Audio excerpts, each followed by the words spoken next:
Because our main topic today is about mortgages that banks and lenders can bring back from the dead, I thought it would only be appropriate to tell you a story about how I had to work to resolve a bank error. People make mistakes, and by extension, banks and lenders are going to make mistakes as well. So, the story I want to share with you now goes back to, I think, late January, early February. Our HOA had an annual meeting. I could go into that more in another story. I don't want to waste time on it. I went, is basically the case. And the community voted on what the dues were going to be this year. I made the third motion after two motions failed for what the dues needed to be, and it passed. After that, the current treasurer quit and nominated me on her way out. I ended up taking the role to be treasurer of the HOA because I felt like, well, I do this personal finance stuff. Maybe I can manage the books for the community and give back to them in that way. I know HOAs don't have a very good reputation in general, and I was hoping that getting involved here, because I was nominated, I might be able to change that for our particular community. And while HOAs are a whole different topic for another time that we will cover in the future, subscribe if you don't want to miss that episode. What you need to know today is I took over the treasurer duties after that and started engaging with the very large bank that I'm going to try not to name despite my current feelings to them. Just know that they're a very large bank, and a lot of people I know in my personal life don't think very highly of them. Things were going okay until I ran into the banking error in early April. I had a stack of checks to take to the bank and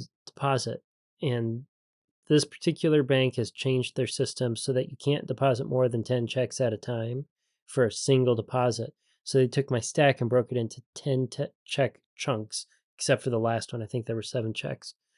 I went home after making the deposit. It wasn't that big of a deal.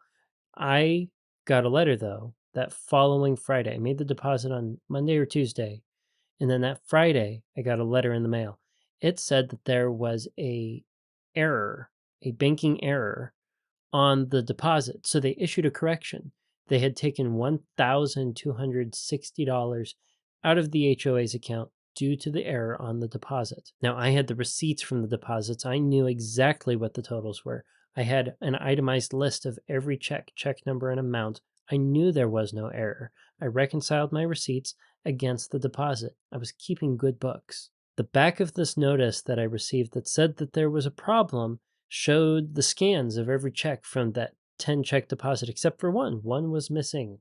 So I assumed that was the error. I looked up that check and it was definitely not equal to $1,260. So I was thinking to myself, maybe this check didn't scan and they subtracted some amount for the missing check that wasn't recorded properly. All I have to do is take this to the branch and say, please deposit the correction back into the account or remove it from the record.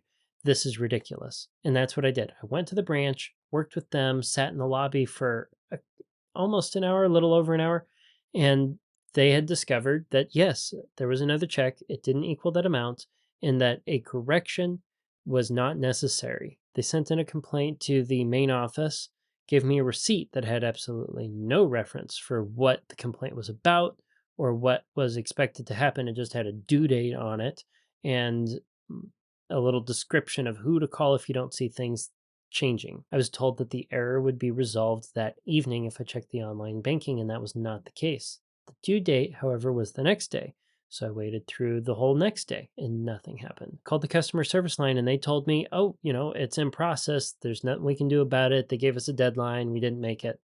Sorry, call back next week. So that's exactly what I did. I called back next week and the person there told me, oh, there is no complaint right now. There's nothing at all. The branch must have lied to you. They didn't send anything in. And now I'm starting to get angry because I called them last week and they could see it. They could see the complaint. They could see the request to remove the so-called correction that was in error. And now they're telling me it's gone.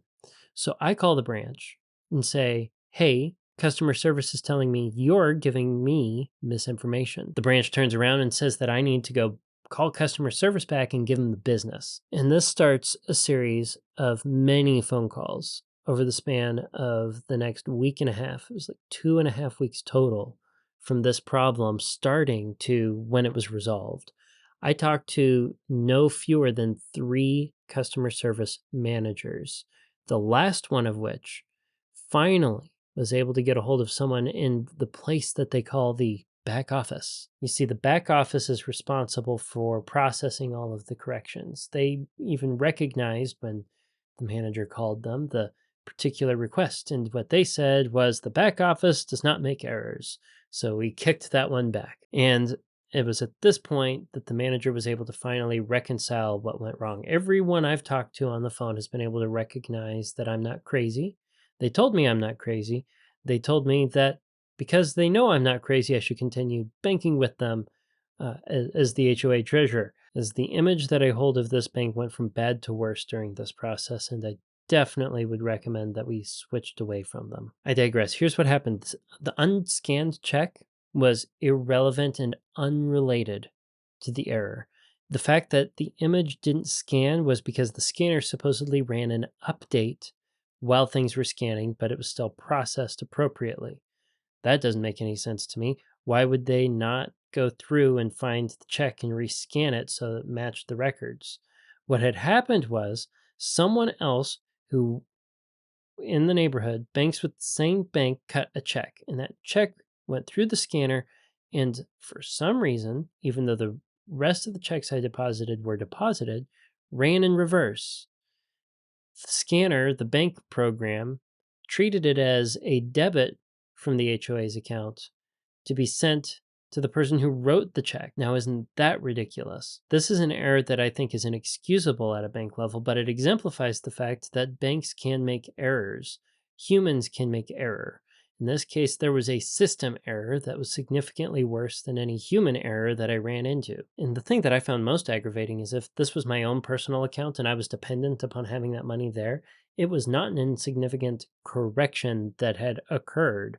I would have been furious. I mean, I just would have been more furious. Before we move into the main topic, have you ever ran into a bank error that was this level of frustrating? And if so, what did you learn in your attempts to resolve it? Now, let's move into today's main topic and tackle zombie mortgages.